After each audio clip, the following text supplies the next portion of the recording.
মাদক সর্বনাশা।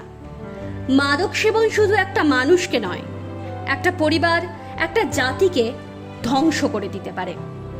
ধ্বংস করতে পারে শরীর, মন, সম্পর্ক, সব কিছুকেই।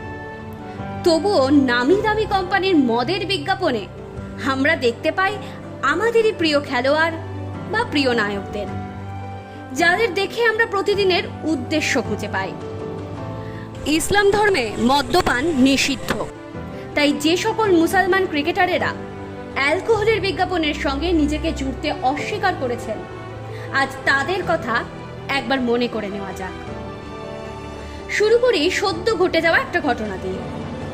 ইংল্যান্ডের ক্রিকেটার মঈন আলী আইপিএল দল চেন্নাই সুপার কিংসের হয়ে খেলবেন এবার।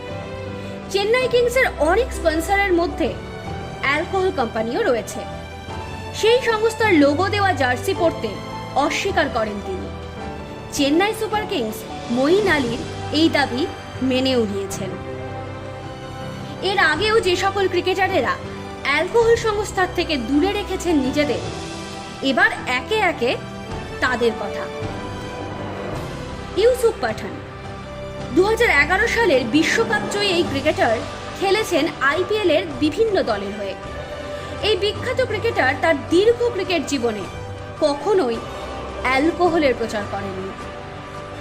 হাসি মামলা দক্ষিণ আফ্রিকার এই কিংবদন্তি ক্রিকেটার, যিনি একের পর এক নতুন নতুন রেকর্ড করেছেন, ধর্মপ্রাণ মুসলিম আইপিএল খেলার সময় এবং দক্ষিণ আফ্রিকার হয়ে খেলার সময় কখনোই মদের প্রচার করেননি।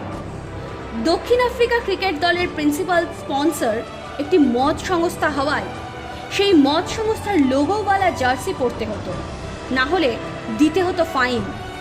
তিনি ফাইনও দিয়েছেন, তবুও অ্যালকোহল সংস্থার প্রচার করেননি।